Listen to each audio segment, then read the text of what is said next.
today I am here with my first conspiracy video. Woo-hoo!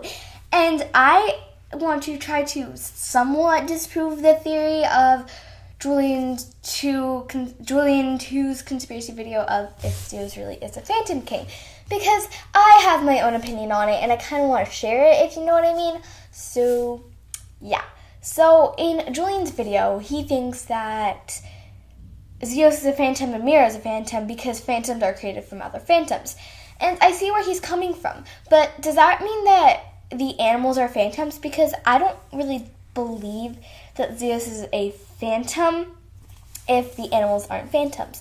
Because, I mean, it wouldn't make sense that Zios is a phantom, so he created Mira, which is also a phantom, who created the animals who aren't phantoms, but from the original lore, her tears created the phantoms, which are phantoms. So, I mean, it doesn't really make sense if you really think about it that way. So, here is what I believe. So I believe that what happened was that Zios was obviously creating stuff and he became lonely.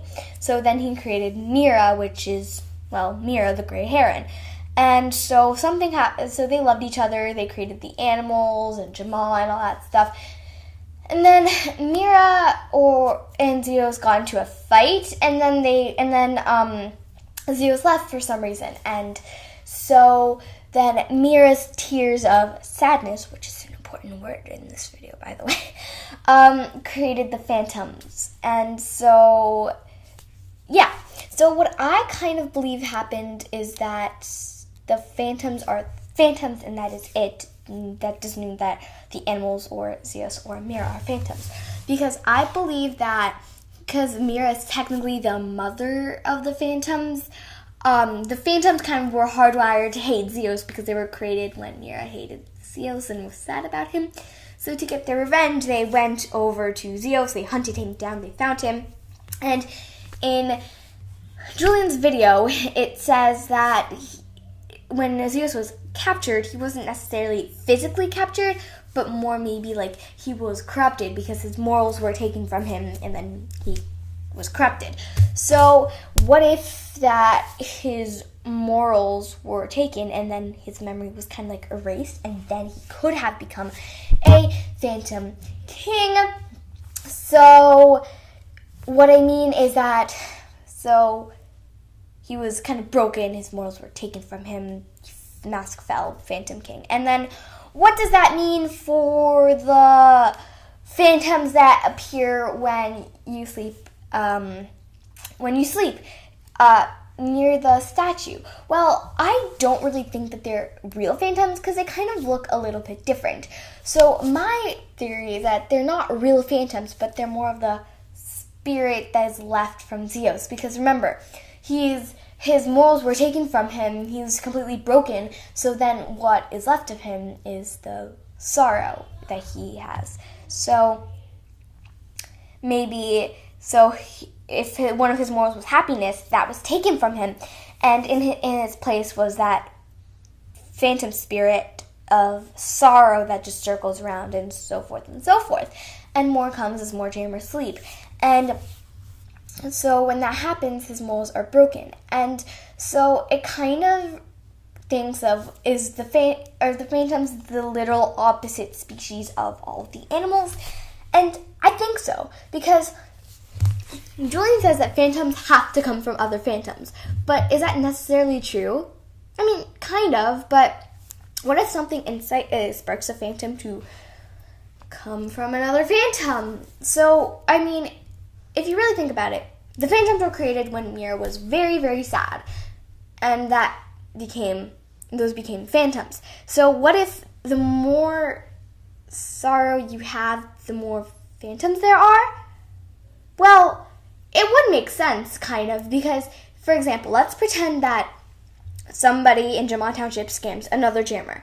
That jammer is sad, and that sadness actually becomes the phantom and creates another phantom, while the person who scammed them, their meanness kind of also created another phantom or two. I mean, it does work. It really does, because, I mean, seriously, if the phantoms were created out of sorrow and misery and all the bad things in the world, while the jammers are supposed to represent the good things in the world. I mean, think about it. Think of the phantom's values. A phantom's values are to pollute, to be mean, to be overall negative and just mean, while the alphas, they're promoting the jammers to be nice. For example, nice jammers make the best buddies. Like, don't scam, be nice to each other, like, be happy, like, just be nice, stay safe. And when on the adventures, you're reversing what the phantoms are doing. You're fighting with pride for Jamal, and you're like, be loyal to each other, like, stay with, like, fight for a cause, like, stand up for others, like, bring nature back to its all glory. So that's why I think that Zios isn't really born a phantom. I mean, wouldn't it be weird if Zios was a phantom, Mira was a phantom, the phantoms were phantoms, but the jammers were just the opposite of phantoms? I mean, it doesn't make sense. So I don't really say that Zios isn't really a phantom king, but because he wasn't born a phantom or created a phantom. I mean, he could be the phantom leader because the phantoms broke him, because the phantoms may have broken him, taken all his morals, brainwashed him, then he became like a phantom and a leader of the phantoms. And it was kind of like the phantom's revenge to defend Mira. So the phantoms are more loyal to Mira, and they wanted to destroy Zios, and they don't like the jammers because the opposite of them. But they need the jammers alive, because they need the jammers alive so they can still be created. They are created from the phantoms, because every time a jammer does something that isn't part of the jammer values and they are sad or they're being mean, it creates a phantom. So yeah, so that's to conclude this video. I don't think that Zios was born a phantom, but he could have become a phantom king. That's why we haven't heard from him. And Mira was so ashamed that she also just left to maybe find Zios or something. And so yeah, I hope you guys like this conspiracy video. Like, comment, and subscribe for more. And I would like to see your opinions on this theory, so just comment down below. Bye!